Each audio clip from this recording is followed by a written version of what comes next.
Hello everyone, कैसे हो मेरे प्यारे बच्चों। आई होप सो कि आप सब बहुत अच्छे होंगे। आज का बेटा जो हमारा लेक्चर होने वाला है वो होने वाला है item included and not included in national income. यानी आज के लेक्चर में हम देखेंगे कि जब हम अपने देश का नेशनल इनकम कैलकुलेट कर रहे होंगे तो किन किन आइटम्स को कंसिडर करना है, किन किन आइटम्स को हमें एक्सक्लूड करना है, वो पॉइंट हमें यहाँ पर देखना है। प्लस मेरे प्यारे बच्चों, ये बोर्ड पॉइंट ऑफ व्यू के लिए इंपॉर्टेंट है क्योंकि आपको पता है एमसीक्यूज आते हैं। तो एमसीक्यूज यहाँ से भी आपका बोलते हैं ना निकल कर आ सकता है बोर्ड एग्जाम में, ठीक है। सो दैट्स वाई हम ये आज का लेक्चर ले रहे हैं। प्लस इस लेक्चर को लेने से नेशनल इनकम के अंदर आपके कंसेप्ट और अच्छे हो जाएंगे। सो दैट्स वाई आप इस टॉपिक को बहुत अच्छे तरीके से बोलते हैं ना अंडरस्टैंड करना, ठीक है। अब देखो, अगर हम बात करें बेटा नेशनल इनकम की, तो नेशनल इनकम के अंदर देखो सिंपल सी बात है, वो सारी की सारी इनकम बोलते हैं ना इंक्लूड करी जाती है जो हमारे देश के रेसिडेंट अर्न कर रहे हैं, ठीक है, from producing goods and services. यानी गुड्स एंड सर्विसेज प्रोड्यूस कर कर जो इनकम अराइज हो रही है, और वो इनकम जब हमारे देश के रेसिडेंट के लोगों के बीच में बांटी जाती है ना, तो वो इनकम हमारे देश की टोटल नेशनल इनकम मानी जाती है। ठीक है, तो मतलब हम इन शॉर्ट ये कह सकते हैं कि हमारे देश के जो रेसिडेंट है ना, वो जो भी इनकम अर्न कर रहे हैं by producing goods and services, that income is count in national income, उसी को हम नेशनल इनकम कह सकते हैं। यानी अगर आप कोई प्रोडक्टिव सर्विस दे रहे हो ना, आप कोई प्रोडक्टिव सर्विस दे रहे हो, मतलब आपकी सर्विस देने से देश के अंदर गुड्स मैन्युफैक्चर्ड होने में, सर्विसेज प्रोवाइड करने में अगर मदद मिल रही है, तो उस सर्विस के बदले, उस प्रोडक्टिव सर्विस के बदले आपको जो भी रिटर्न में बोलते हैं ना कि इनकम बोलते हैं ना रिसीव्ड हो रही है, वो इनकम हमारी नेशनल इनकम में काउंट होती है। सिंपल बात है। बट अगर आपको कोई ऐसी इनकम मिल रही है जहां पर आप कोई अपनी प्रोडक्टिव सर्विस नहीं दे रहे हो बट स्टिल आपको इनकम मिल रही है, जैसे एक एग्जांपल लेते हैं। मान लो जैसे आप स्टूडेंट हो, आप बहुत अच्छा मान लो एग्जाम में परफॉर्म करते हो, और आपको गवर्नमेंट ऑफ इंडिया स्कॉलरशिप देती है, तो बताओ बदले में आपने सरकार को क्या सर्विस दी? सर कुछ भी नहीं, कुछ भी प्रोडक्टिव सर्विस नहीं दी। सरकार ने आपको स्कॉलरशिप दी बट आपने सरकार को क्या दिया? कुछ भी नहीं। तो दैट्स वाई ये बोलते हैं ना ट्रांसफर इनकम है। यहाँ पे आप गवर्नमेंट से इनकम तो रिसीव कर रहे हो बट बदले में कोई प्रोडक्टिव सर्विस नहीं दे रहे हो, तो that type of income is not count in national income. Next है, मान लो कि सरकार ने बोलते हैं ना अपने रिटायर्ड एम्प्लॉयज को यानी एक्स सर्विसमैन को क्या दी? पेंशन दी। आपको पता है पेंशन मिलती। तो ये बताओ कि जब वो एम्प्लॉय गवर्नमेंट के लिए काम कर रहा था, तब तक तो वो अपनी सर्विस दे रहा था, बट अब तो वो रिटायर्ड हो चुका है, अब तो वो गवर्नमेंट को कोई सर्विस नहीं दे रहा, बट गवर्नमेंट स्टिल पे पेंशन। ठीक है, पेंशन दे रही है उस एम्प्लॉय को, एक्स एम्प्लॉय को। तो क्या वो एक्स एम्प्लॉय इन रिटर्न सरकार को आप कोई सर्विस दे रहा है? नहीं। तो हम ये कह सकते हैं कि यहाँ पर ये जो इनकम एक्स सर्विसमैन को मिल रही है, जो पेंशन मिल रही है, that is not count in national income, because यहाँ पर कोई प्रोडक्टिव सर्विस नहीं दे रहा है वो एक्स एम्प्लॉय। बोलो, बात समझ में आई ना? तो जो भी आप प्रोडक्टिव सर्विस दे रहे हो जिससे देश में कोई ना कोई गुड्स एंड सर्विसेज मैन्युफैक्चर्ड हो रहे हैं, और वहाँ उस प्रोडक्टिव सर्विस को देकर अगर आप कोई भी पैसा कमाते हो, इनकम कमाते हो, तो उस इनकम को जोड़कर ही हमारे देश की क्या निकलती है बेटा? नेशनल इनकम निकलती है, ठीक है। ऐसी जितनी भी इनकम हमारे देश में हो रही है, जो हमारे देश के रेसिडेंट कमा रहे हैं, उन सारी इनकम को अगर जोड़ दिया जाए जो प्रोडक्टिव सर्विस देकर की जा रही है, that income is known as national income. So इसमें देखो मेरे प्यारे बच्चों, सबसे पहले हमारा आ जाता है, देखो यहाँ पे मैंने आपको बताया कौन कौन से आइटम इंक्लूड होते हैं नेशनल इनकम में। तो सबसे पहले आता है वेजेस एंड सैलरी। देखो, वर्कर को वेजेस मिलती है, एम्प्लॉय को सैलरी मिलती है। तो वर्कर और एम्प्लॉय ना बिजनेस को अपनी प्रोडक्टिव सर्विस देते हैं, जिससे बिजनेस को production of goods and services करने में हेल्प मिलती है। तो जो भी वर्कर को वेजेस एंड सैलरी मिल रहा है वो नेशनल इनकम में काउंट होगा। प्लस अगर बिजनेस रेंट पे कर रही है, तो सोचो रेंट क्यों पे कर रही है? क्योंकि बिजनेस ने कहीं से प्रॉपर्टी बोलते हैं ना रेंट पर एक्वायर कर रखी है, अब इस प्रॉपर्टी का बिजनेस यूज कर रही है, ठीक है ना, for doing production of goods and services. तो दैट्स वाई बदले में जो भी बिजनेस रेंट जिसको भी पे कर रहा होगा, जो भी लैंडलॉर्ड होगा जिसको भी रेंट पे किया जा रहा होगा, वो रेंट काउंट किया जाएगा नेशनल इनकम में, क्योंकि बिजनेस इस प्रॉपर्टी का यूज कर रही है फॉर प्रोडक्शन। एक एग्जांपल भी लिखा है, लैंड एंड बिल्डिंग अगर मान लो हमारा बिजनेस रेंट पे ले रहा है, तो बिजनेस ने इस लैंड एंड बिल्डिंग को यूज किया है फॉर प्रोडक्शन, तो इसके बदले हमारा बिजनेस जो भी रेंट दे रहा होगा, जिसको भी दे रहा होगा, वो हमारे देश का नेशनल इनकम में काउंट किया जाएगा, बशर्ते वो व्यक्ति हमारे देश का रेसिडेंट होना चाहिए जिसको ये रेंट मिल रहा है। याद रखो, ये जितनी भी इनकम्स हो रही है ना, ये सब हमारे देश के रेसिडेंट को हो रही है, तभी तो नेशनल इनकम में काउंट किया जाएगा ना, तभी तो इंक्लूडेड होगा। तो याद रखना, ये सारी की सारी इनकम्स हमारे देश के रेसिडेंट को ही मिल रही है, ठीक है। नेक्स्ट है इंटरेस्ट। अब मान लो कि हमारे बोलते हैं ना बिजनेस ने कहीं से लोन वगैरह लिया, लोन नहीं लिया तो मान लो कैपिटल वगैरह लिया ओनर वगैरह से, है ना, जो बिजनेस के जो ओनर्स होते हैं वो बिजनेस में क्या लगाते हैं, फंड लगाते हैं जिसे हम कैपिटल कहते हैं। तो बिजनेस ने कहीं से लोन लिया, कहीं से कैपिटल लिया, ठीक है, और उस फंड को बिजनेस यूज कर रही है बिजनेस चलाने में, फैक्ट्री चलाने में, मशीन खरीदने में। तो इससे ना देखो बिजनेस ना प्रोडक्शन ही करेगी of goods and services, no doubt. तो दैट्स वाई अगर बिजनेस ना इन लोन्स के ऊपर, कैपिटल्स के ऊपर अगर इंटरेस्ट पे कर रही है, तो जिसको भी ये इंटरेस्ट मिल रहा है ना बेटा, वो हमारे देश की नेशनल इनकम में काउंट किया जाएगा, क्योंकि इस पैसे से ना बिजनेस प्रोडक्टिव पर्पस को पूरा कर रही है, अपने गुड्स एंड सर्विसेज को प्रोड्यूस कर रही है। ओके। नेक्स्ट है प्रॉफिट। आपको पता है जो प्रॉफिट है वो प्रॉफिट किसको मिलता है, ओनर को मिलता है। क्यों मिलता है, क्योंकि ओनर ना बिजनेस को चलाने के लिए नेसेसरी फंड यानी कैपिटल देता है, ठीक है। ऑब्वियसली बात है, जब बिजनेस स्टार्ट होता है तो बिजनेस में पैसा इनिशियली कौन लगाता है, ओनर लगाता है। ओनर पैसा नहीं लगाएगा, बिजनेस स्टार्ट कैसे होगा। तो सबसे पहले तो कैपिटल इंपॉर्टेंट है। तो ओनर बिजनेस को चलाने में अपना सबसे बोलते हैं ना कि महत्वपूर्ण योगदान देता है, यानी कैपिटल इन्वेस्टमेंट करता है, स्ट्रेस लेता है, टेंशन लेता है, वो सारी एक्टिविटीज़, अपनी सारी सर्विसेज देता है बिजनेस को, जिससे कि बिजनेस को प्रोडक्शन करने में हेल्प मिलती है। So that's why at the end of the year अगर बिजनेस अपना प्रॉफिट किसको दे रही है, एंटरप्रेन्योर को दे रही है, ओनर को दे रही है फॉर अ रिवॉर्ड, तो ऐसे में बेटा जो ओनर है उसको जो ये प्रॉफिट मिल रहा है बिजनेस से, वो भी काउंट किया जाएगा नेशनल इनकम की कैलकुलेशन में। नेक्स्ट है कि अगर बिजनेस के पास फाइनल गुड्स एंड सर्विसेज पड़े हुए हैं, ठीक है, तो जो भी business final goods and services बेचेगी, उसको बेचकर जो भी पैसा आएगा ना वो नेशनल इनकम में काउंट होगा। याद रखना, फाइनल गुड्स एंड सर्विसेज को जब बेचा जाता है तो वो बोलते हैं ना फाइनल गुड्स, बोलते हैं ना कंजम्पशन के लिए हैं, ठीक है, उनको फाइनली कंज्यूम किया जाएगा, ठीक है, उस पर कोई फर्दर प्रोडक्शन नहीं किया जाएगा। तो उसको बेचकर जो भी पैसा कमाते हैं ना बेटा, वो नेशनल इनकम में काउंट होता है। अच्छा, फाइनल गुड्स तो काउंट होता है नेशनल इनकम में, बट इंटरमीडिएट गुड्स नहीं होता। अच्छा, इंटरमीडिएट गुड्स क्यों नहीं होता, क्योंकि जो इंटरमीडिएट गुड्स है वो रॉ मटेरियल्स होते हैं, और रॉ मटेरियल पे ना फर्दर प्रोडक्शन होना होता है। तो जिन गुड्स एंड सर्विसेज पे फर्दर प्रोडक्शन होना है मेरे बच्चे, तो वो गुड्स एंड सर्विसेज अभी कन्वर्ट होंगे फिनिश गुड्स में, अभी हुए ही नहीं है। दैट्स वाई उनको काउंट नहीं किया जाता है नेशनल इनकम में। तो याद रखना, नेशनल इनकम में उन्हीं गुड्स एंड सर्विसेज से होने वाली इनकम को इंक्लूड किया जाता है जो फाइनल नेचर के होते हैं, ठीक है। अब चाहे वो कैपिटल गुड्स हो, चाहे वो कंज्यूमर गुड्स हो, चाहे वो आपने किसी बिजनेस के लिए गुड्स बनाए हो, चाहे वो आपने किसी कंज्यूमर के लिए गुड्स बनाए हो, बट अगर वो फाइनल है तो वो काउंट होंगे नेशनल इनकम में, बट अगर वो इंटरमीडिएट्स हैं तो वो काउंट नहीं होंगे नेशनल इनकम में। नेक्स्ट पॉइंट है, इंपॉर्टेंट है ये, imputed rent of owner occupied house. देखो एक सिंपल सा पॉइंट है, इसको ऐसे समझ लो। देखो ओनर के पास एक बिल्डिंग थी, बिल्डिंग यानी एक शेल्टर, ठीक है, एक एग्जांपल के तौर पे समझो। ओनर ने अपना ना ये शेल्टर किसी को रेंट पे दिया, तो शेल्टर जो है, बिल्डिंग जो है, वो अपनी सर्विस दे रहा है ना, जिसको भी हमने रेंट पे दिया उसको अपनी सर्विस दे रहा है, ठीक है, यस। और अगर हम सामने वाले व्यक्ति से रेंट रिसीव कर रहे हैं, तो कहीं ना कहीं हमारे ओनर ने किसी थर्ड पर्सन को बिल्डिंग शेल्टर रेंट पे दिया और वहां से रेंट रिसीव किया। This is an economic activity, क्योंकि शेल्टर की अपनी एक सर्विस है। पर तब क्या, जब ओनर अपनी बिल्डिंग को, अपनी शेल्टर को अपने ही बिजनेस में यूज करे, तब तो ओनर को कोई रेंट नहीं मिलेगा। हाँ सर, तब तो कोई रेंट नहीं मिलेगा, बट स्टिल शेल्टर सर्विस दे रहा है, शेल्टर सर्विस दे रहा है, बाहर वाले व्यक्ति को, थर्ड पर्सन को नहीं दे रहा, बट किसको दे रहा है, ओनर को दे। तो कहीं ना कहीं उस शेल्टर की, उस बिल्डिंग की अपनी एक प्रोडक्टिव वैल्यू है, जिसको हम यहाँ पर एक इम्प्यूटेड रेंट के नाम से कंसिडर करते हैं। इम्प्यूटेड रेंट का मतलब एक नॉशनल रेंट, एक यहाँ पर एज्यूम्ड रेंट ले लिया जाता है कि भाई अगर हम देखो किसी थर्ड पर्सन को देते तो रेंट कमाते, अब हम थर्ड पर्सन को तो दे ही नहीं रहे। ये बिल्डिंग कहाँ यूज हो रही है, बिजनेस के पर्पस के लिए यूज हो रही है, इट्स सिर्फ ओनर इसे अपने बिजनेस पर्पस के लिए यूज कर रहे हैं। तो इसकी ना एक एज्यूम्ड वैल्यू निकाली जाती है, जिसको इम्प्यूटेड रेंट बोला जाता है, ठीक है।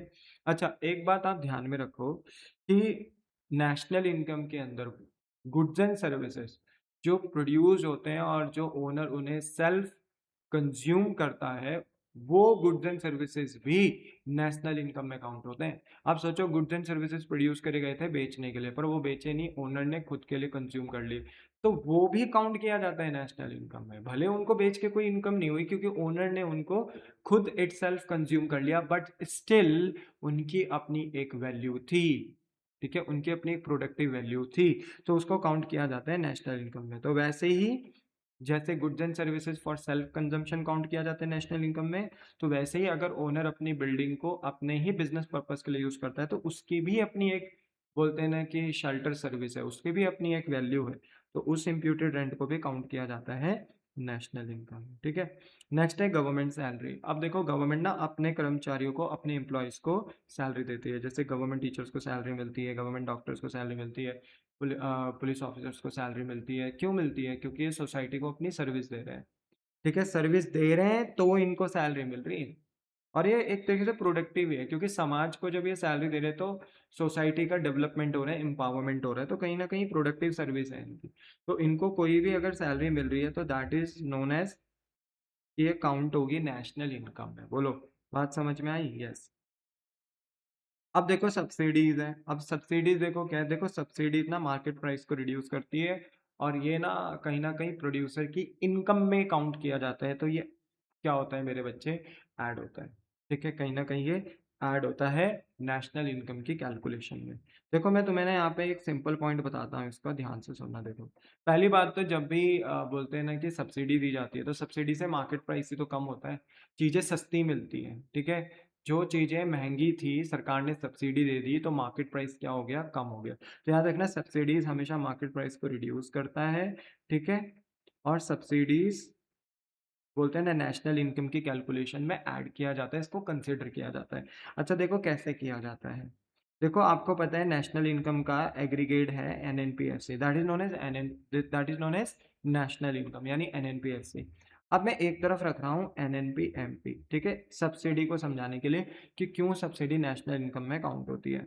एनएनपीएफसी, अब देखो इस एग्रीगेट में तीनों जो फेसेस हैं वो तो सेम है, एनएनपी एनएनपी, तो इसमें हमें कुछ नहीं करना। ठीक है, अब देखो अब हमें जाना है ना, सॉरी एनएनपी एमपी लिखना था मेरे को। ठीक है, सॉरी।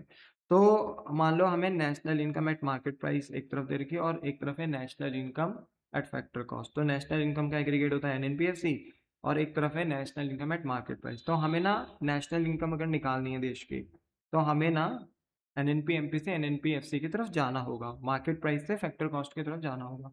आप लोगों को मैंने ये पहले बताया था बेटा, जब हम फैक्टर कॉस्ट से ना मार्केट प्राइस में जाते हैं, यानी फैक्टर बोलते हैं ना प्रोडक्शन, फैक्टर ऑफ प्रोडक्शन से मार्केट प्राइस की तरफ जाते हैं, तो टैक्सेस ऐड होते हैं, तो प्लस करते हैं एनआईटी, नेट इनडायरेक्ट टैक्स, जिसका फॉर्मूला होता है indirect tax minus subsidy. Okay, indirect tax minus subsidy. और जब हम मार्केट प्राइस से ना, मार्केट प्राइस से, ठीक है, मार्केट प्राइस से जब हम फैक्टर कॉस्ट में जाते हैं, तो हम उल्टा कर देते हैं, हम माइनस करते हैं एनआईटी। ओके, तो हमें देखो फैक्टर कॉस्ट से मार्केट प्राइस तो जाना नहीं, हमें तो मार्केट प्राइस से फैक्टर कॉस्ट में आना है, नेशनल इनकम निकालना है। नेशनल इनकम का एग्रीगेट होता है एनएनपीएफसी। ठीक है, तो ये मैंने हटा दिया। तो इसका मतलब है कि अगर मुझे मार्केट प्राइस से फैक्टर कॉस्ट पे पहुंचना है तो मुझे माइनस करना पड़ेगा एनआईटी। ठीक है, अब क्योंकि एनआईटी का अपना फॉर्मूला होता है, मैंने अभी बताया था, इनडायरेक्ट टैक्स माइनस सब्सिडी। ठीक है, सब्सिडी। तो क्या मैं एनआईटी की जगह पे इनडायरेक्ट टैक्स माइनस सब्सिडी लिख सकता हूँ? बोलो हाँ। अब अगर मैं इस फॉर्मूले को खोलूंगा तो देखो N N P F C, तो N N P M P minus indirect tax. ठीक है, अब ब्रैकेट खुलेगा तो अंदर वाला साइन चेंज हो जाएगा, प्लस सब्सिडी। बोलो हाँ के नहीं? हाँ सर, बात तो सही है। अब ध्यान से देखो, तो अगर मुझे एनएनपीएफसी पे पहुंचना है ना, तो मुझे national income eight market price में ना इनडायरेक्ट टैक्स को हटाना पड़ेगा, डिडक्ट करना पड़ेगा, और सब्सिडी को ना ऐड करना पड़ेगा। तो इसका मतलब है कि अगर मुझे एनएनपी एमपी से एनएनपीएफसी पे पहुंचना है तो मुझे सब्सिडी ऐड करना पड़ेगा, तो ये ऐड होता है, नेशनल इनकम में काउंट किया जाता है। ठीक है, पहला लॉजिक तो मैंने आपको ये दे दिया। ठीक है, और दूसरा लॉजिक ये है मेरे बच्चे कि सब्सिडी ना गवर्नमेंट ऑफ इंडिया के द्वारा दी जा रही है, किसको? प्रोड्यूसर को, जो गुड्स एंड सर्विसेज प्रोड्यूस कर रहा है। तो जब गवर्नमेंट ऑफ इंडिया ना प्रोड्यूसर को सब्सिडी देती है, तो इससे ना प्रोड्यूसर की इनकम बढ़ जाती है, क्योंकि प्रोड्यूसर को सब्सिडी मिल रही है, प्रोड्यूसर को पैसा मिल रहा है। अब बताओ क्यों मिल रहा है उससे पैसा?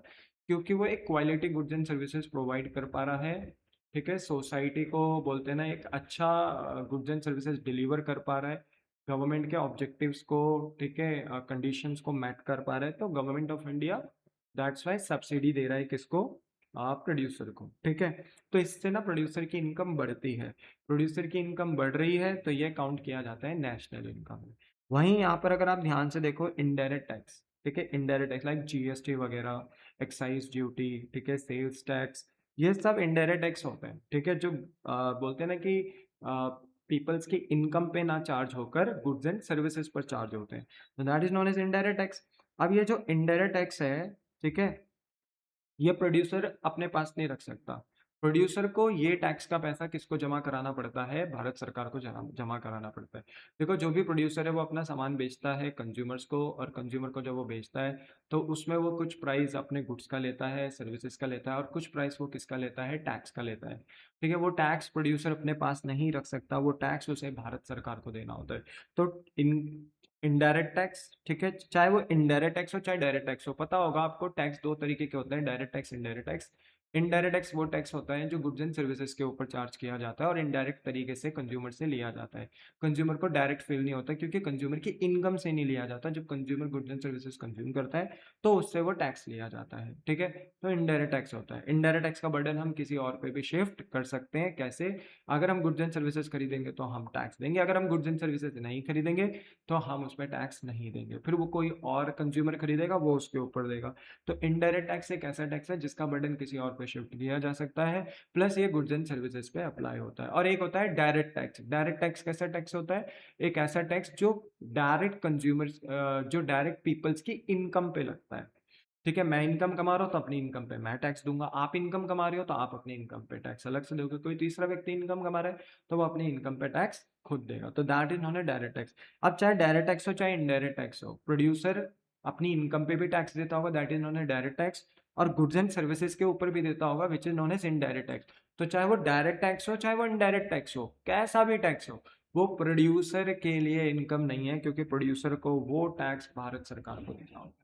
ओके, तो याद रखना कभी आगे जाके जब मैं टैक्स की बात करूंगा ना तो टैक्स एक्सक्लूडेड होता है नेशनल इनकम में, पर सब्सिडी इंक्लूड होता है नेशनल इनकम में। ओके, फिर आता है उसके बाद net factor income from abroad. देखो हमारे देश के रेसिडेंट ना सिर्फ देश के अंदर से नहीं देश के बाहर से भी पैसा कमा के लाते हैं। तो हमारे देश के रेसिडेंट जो हैं, जो फॉरेन कंट्री से इनकम अर्न कर रहे हैं, तो अगर हम उनकी नेट इनकम को कंसिडर करें ना तो that is known as net factor income from abroad, जिसको हम शॉर्ट में NFIA भी कहते हैं। देखो हमारे देश के रेसिडेंट ना फॉरेन कंट्री में जाकर पैसा कमा के हमारे देश में लेकर आते हैं, तो उसको कहते हैं income earned by Indian resident from abroad, ठीक है। वैसे ही फॉरेन के जो रेसिडेंट्स हैं, इंडिया के नहीं, इंडिया के अलावा जो देश है वो फॉरेन है, तो फॉरेन के जो रेसिडेंट्स हैं वो भी हमारे देश में आके पैसा कमा के अपने देश में लेकर जाते हैं। तो हमारे रेसिडेंट्स ने कितना पैसा कमाया अब्रॉड से और फॉरेनर्स ने हमारे देश से कितना कमाया, उसका जो नेट बैलेंस है वही होता है net factor income from abroad. यानी income earned by Indian abroad minus Indian income earned by foreigners in India, तो उसको माइनस कर देते हैं, तो हमें पता चलता है NFIA net factor income from abroad. यानी इससे हमें ये पता चलता है कि हमारे देश के जो रेसिडेंट्स हैं उन्होंने नेट फॉरेन से कितना कमाया। हमारे देश के रेसिडेंट ने 100 रुपये कमाए, फॉरेनर्स ने हमारे देश से 20 रुपये कमाए, मान लो, तो हमारे देश के रेसिडेंट्स ने नेट फॉरेन से कितना कमाया, net factor income from abroad, इसी को बोलते हैं, ठीक है। और मेरे प्यारे बच्चों ये जो पैसा कमाया है ना हमारे रेसिडेंट्स ने, ये फ्री फोकट में नहीं कमाया, प्रोडक्टिव सर्विस देकर कमाया। That's why net factor income from abroad count होता है नेशनल इनकम में। बोलो हाँ कि ना? यस। अब आते हैं हम कि कौन कौन से आइटम इंक्लूड नहीं होते हैं नेशनल इनकम में। तो सबसे पहले ट्रांसफर इनकम, जो वन साइडेड इनकम्स होती हैं, जिनके बोलते ना ऐसी इनकम जिनके बदले हमें कोई सर्विस नहीं देनी, ठीक है, कोई प्रोडक्टिव सर्विस नहीं देनी, ठीक है, इन रिटर्न हमें किसी को अपना सर्विस प्रोवाइड ही नहीं करना, बिना सर्विस दिए कोई इनकम मिल जाए, that is known as transfer income. यानी no service given in return, जैसे कि ओल्ड एज पेंशन मिलना, स्कॉलरशिप मिलना, बेरोजगारी भत्ता मिलना, अनएम्प्लॉयमेंट अलाउंस, गिफ्ट्स मिल जाना, चैरिटी मिल जाना, तो बदले में ना हम इनके इन रिटर्न कोई सर्विस नहीं देते, that is known as transfer income, और इसको काउंट नहीं करते। रीज़न क्या है? नो प्रोडक्शन इन्वॉल्व, क्योंकि इनके ना इन इनकम के मिलने से देश में कुछ बोलते हैं ना कि प्रोडक्टिव नहीं होता, कोई गुड्स एंड सर्विसेज प्रोड्यूस नहीं होते, ठीक है। दैट्स वाई ये ट्रांसफर इनकम है, इनको काउंट नहीं किया जाता है नेशनल इनकम पे। नेक्स्ट है sale of second hand goods. अगर सेकेंड हैंड गुड्स आप बेच रहे हो ना और उससे इनकम अर्न करे तो वो काउंट नहीं होता है नेशनल इनकम में, क्योंकि वो ऑलरेडी मार्केट में बेचा जा चुका था। अब आप उसे को यूज करने के बाद फिर लेटर ऑन पुराना होने पे बेच रहे हो, तो सेकेंड हैंड गुड्स अगर बेचा जाए तो उसकी वैल्यू को काउंट नहीं किया जाता, क्योंकि वो जब फ्रेशली बेचा गया था मार्केट में तो तभी उसका वैल्यू नेशनल इनकम में काउंट कर दिया गया था। जैसे old car, old house, old mobiles अगर आप बेचते हो तो ये नेशनल इनकम की कैलकुलेशन में काउंट नहीं किया जाता। रीजन है ऑलरेडी काउंटेड अर्लियर, जब ये बोलते हैं ना फर्स्ट हैंड पर बेचे गए थे तो इनकी वैल्यू काउंट कर ली गई थी। एक्सेप्शन क्या है, देखो एक एक्सेप्शन है इसमें, ये आ सकता है एमसीक्यू में, ध्यान रखना। देखो अगर हम ना कोई सेकंड हैंड गुड्स बेचते हैं ना, या सेकंड हैंड कुछ भी चीज बेचे, तो उसकी वैल्यू तो काउंट नहीं होती, पर इस सेकंड हैंड गुड्स को बेचने के लिए अगर हमने कोई ब्रोकर अपॉइंट किया था, कोई बिचौलिया हमने कोई बोलते ना अपॉइंट किया था, और इनको बेचने के लिए हम ब्रोकर की हेल्प ले रहे हैं और ब्रोकर को कोई कमीशन दे रहे हैं, तो ब्रोकर क्योंकि अपनी सर्विस दे रहा है उस सेकेंड हैंड गुड्स को बेचने में, तो जो भी ब्रोकर को हम कमीशन दे रहे हैं, ठीक है, ब्रोकरेज दे रहे हैं, वो काउंट होगा। क्योंकि देखो ब्रोकर का तो बिजनेस ही वही है, ठीक है, कि सेकेंड हैंड गुड्स को बिकवाने में मदद करना।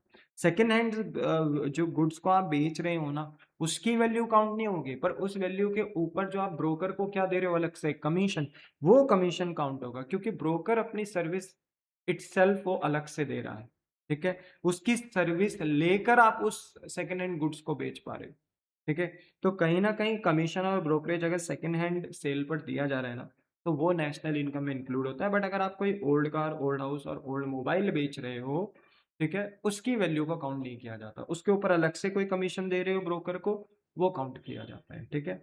नेक्स्ट है फाइनेंशियल ट्रांजेक्शन, जैसे सेल परचेज करना, शेयर, बॉन्ड, डिबेंचर, ठीक है। अब आपको पता है शेयर, बॉन्ड, डिबेंचर, शेयर्स क्या होते हैं, कंपनी की ओनरशिप होती है, ठीक है। कंपनी की ओनरशिप को छोटे छोटे पार्ट्स में बांट दिया जाता है, जिसको शेयर बोला जाता है।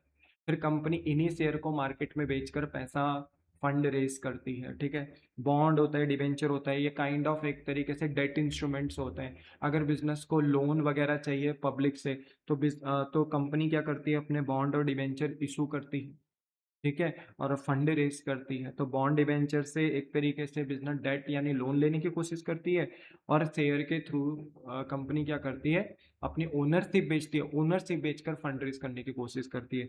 तो कहीं ना कहीं अगर ये शेयर, बॉन्ड, डिबेंचर अगर मार्केट में खरीदे बेचे जा रहे हैं, स्टॉक मार्केट में बेटा इन्हें बेचा जा सकता है, ठीक है। तो अगर आप इन्हें खरीदते बेचते हो, तो जो लोग शेयर खरीदते हैं, बॉन्ड्स खरीदते हैं, डिबेंचर खरीदते हैं, तो उनके लिए एसेट होता है, प्रॉपर्टी होता है काइंड ऑफ, ठीक है।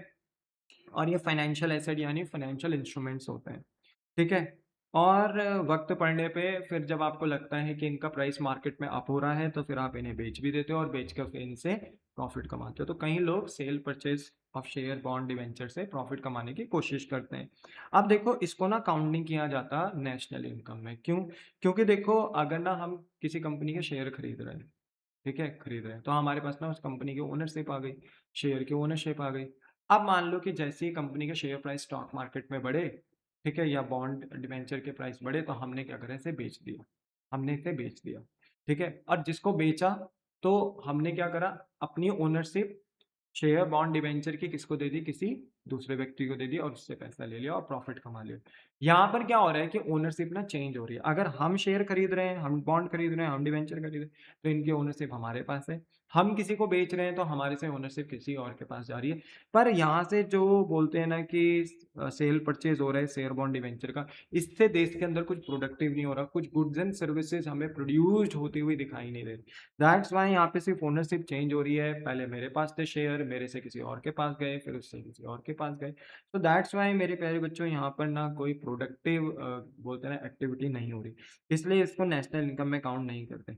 नेक्स्ट है कैपिटल गेन, ठीक है। कैपिटल गेन का मतलब है कि अगर मान लो हम अपनी लैंड, हम अपना शेयर या अपना घर प्रॉफिट पे बेच दें, ठीक है। आपको पता है जैसे कि जो हमारी प्रॉपर्टीज होती हैं, हमारे जो एसेट्स होते हैं, एसेट्स को बेच के बेटा जो भी प्रॉफिट कमाया जाता है, उसको हम कैपिटल गेन्स कहते हैं। क्या कहते हैं उन्हें? कैपिटल गेन्स, ठीक है। कि हम अपनी प्रॉपर्टीज को बेच के प्रॉफिट कमा रहे हैं, प्रॉपर्टीज को बेच के, एसेट्स को बेच के हम क्या कमा रहे हैं? प्रॉफिट कमा रहे हैं, so that is known as capital gain, ठीक है। और अगर हम लैंड को बेच के, शेयर को बेच के और घर को बेच कर अगर प्रॉफिट कमाते हैं, so that is not count in national income, because कोई नया कोई प्रोडक्शन नहीं हो रहा, कोई गुड्स एंड सर्विसेज प्रोड्यूस नहीं हो रहे। वही घिसी पिटी बात कि कोई गुड्स एंड सर्विसेज प्रोड्यूस नहीं हो रहा, और जब प्रोड्यूस ही नहीं हो रहे हैं तो कैपिटल गेन्स को भी नेशनल इनकम में काउंट नहीं किया जाता। बोलो हाँ कि ना। नेक्स्ट नेक्स्ट पॉइंट है विंडफॉल गेन्स। विंडफॉल गेन से मतलब अचानक से कहीं से आपके पास खूब सारा पैसे आ जाना। जैसे आपने कहीं लॉटरी खेली थी तो लॉटरी प्राइस आपका लग गया, आपके पास खूब सारा पैसा आ गया। आपने मान लो हॉर्स रेसिंग पर बोलते ना कि दाव लगाया, ठीक है। मान लो बोलते ना हॉर्स रेसिंग के, हॉर्स रेसिंग में आपने क्या करा, किसी हॉर्स पर बोलते ना सट्टा खेल दिया कि मेरा ये जो हॉर्स है 5 नंबर का ये जीतेगा, और मान लो वही जीत गया, तो आपने 1 लाख रुपए लगाए थे और 1 लाख के आपको 20 लाख मिल गए, मान लो तो 19 लाख का आपने क्या कमा लिया, प्रॉफिट कमा लिया, विंडफॉल गेन्स हो गए। गैम्बलिंग, जुआ आपने खेला, वहां से पैसा कमा लिया, तो ये बोलते हैं ना कि नेशनल इनकम में काउंट नहीं होता। क्यों? क्योंकि इससे कुछ प्रोडक्टिव हो ही नहीं रहा, कुछ गुड्स एंड सर्विसेज देश के अंदर प्रोड्यूस्ड ही नहीं हो रहे। आई थिंक सो अब आप समझ गए होंगे, ठीक है। टैक्सेस मैं ऑलरेडी डिस्कस कर चुका था। टैक्सेस चाहे वो इनकम टैक्स हो यानी डायरेक्ट टैक्स हो, चाहे कॉर्पोरेट टैक्स हो, चाहे वो इनडायरेक्ट टैक्स हो, कैसा भी टैक्स है वो काउंट नहीं किया जाता है नेशनल इनकम में। रीजन बीइंग क्यों? क्योंकि प्रोड्यूसर्स को ये पैसा अपने पास नहीं रखना होता है, ये सरकार को देना होता है, ठीक है। तो टैक्सेस से ना प्रोड्यूसर की इनकम घटती है और सब्सिडी से प्रोड्यूसर की इनकम बढ़ती है। तो subsidy count in national income but taxes is not count in national income, okay. So not payment for production, ठीक है, याद रखना। हाउस होल्ड सर्विसेज, ठीक है, जैसे हाउसवाइफ जैसे है हमारे घर में माता हैं, ठीक है, तो वो कुकिंग करती हैं घर में, ठीक है। पेरेंट्स अपने बच्चों को पढ़ाते हैं, ठीक है। तो देखो इनकी जो ये सर्विस है, ठीक है, कि एक हाउसवाइफ, ठीक है, सर्विस दे रही है कहाँ बेटा, अपने घर में खाना पीना बना रही है, ठीक है। सोचो वो कहीं बाहर बनाती तो पैसे मिलते ना, अपने घर में बना रहे हैं तो कोई पैसा नहीं मिल रहा है, ठीक है। पेरेंट टीच कर रहे हैं चिल्ड्रन को, अपने बच्चों को पढ़ा रहे हैं, कहीं बाहर पढ़ाते तो पैसा मिलता, अपने बच्चों को पढ़ा रहे हैं तो कोई पैसा नहीं मिल रहा, तो ना इसको काउंट नहीं किया जाता नेशनल इनकम में। कई बच्चे कहते हैं सर इसकी भी तो इम्प्यूटेड वैल्यू होगी, आपने इम्प्यूटेड रेंट बताया था, ठीक है, तो इसकी भी तो कोई ना कोई इम्प्यूटेड वैल्यू होगी, क्योंकि ये सर्विस तो दे ही रहे हैं। हाँ दे तो रहे हैं, बट इनका ना मार्केट ट्रांजेक्शन डिटरमाइन करना बहुत डिफिकल्ट होता है, क्योंकि ये सारे काम ना ये लव एंड अफेक्शन में कर रहे हैं। आपकी माता जी घर में दिन भर काम करती हैं, उनके ऊपर कोई प्रेशर नहीं है, वो प्यार प्रेम में करती हैं वो काम, ठीक है। आपके बड़े भैया या दीदी आपको पढ़ा देते हैं कभी, या आप अपने छोटे भाई बहनों को पढ़ा देते हैं, तो वो प्यार प्रेम है आपका, ठीक है। तो मार्केट ट्रांजेक्शन्स नहीं है, ये चीज़ें मार्केट में ट्रांजेक्शन्स नहीं होती हैं, और इससे बोलते हैं ना कि इनकी वैल्यू निकालना भी क्या होता है मेरे बच्चे, थोड़ा डिफिकल्ट हो जाता है। दैट्स वाई इनको काउंट नहीं किया जाता है नेशनल इनकम की कैलकुलेशन में, ठीक है। अब एक वन लुक एग्जाम टेबल है, देखो। सैलरी इंक्लूडेड होती है नेशनल इनकम में, यस हमने पढ़ा था, तो उसका एक ग्लांस है, ठीक है। पेंशन नहीं, नहीं होता है included in national income. Imputed rent yes count in national income. अगर पुरानी कार बेचते हो नहीं होता है। कमीशन, अगर उस ओल्ड कार को बेचने पर अगर आप कमीशन पे कर रहे हो ब्रोकर को, यस काउंट होता है। कोई इनकम, लॉटरी इनकम लग गई, ठीक है, कहीं से विंडफॉल गेन्स हो गए, नहीं है, काउंट नहीं होता है। गवर्नमेंट टीचर्स को सैलरी मिल रही है, यस, क्योंकि वो स्टूडेंट्स को, बच्चों को अपनी सर्विसेज दे रहे हैं, तो yes that is known as count in national income, productive service है।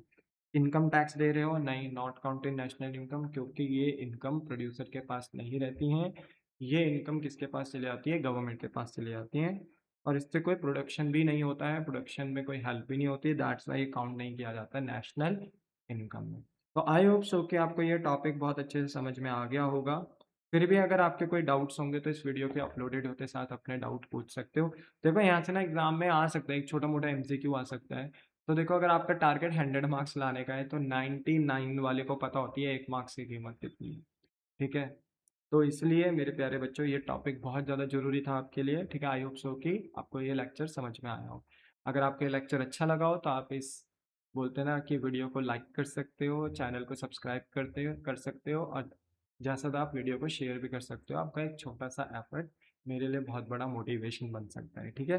तो मैं मिलता हूँ बेटा आपको नेक्स्ट लेक्चर में, ठीक है। टाटा बाय बाय, सयोनारा बेटा, बाय।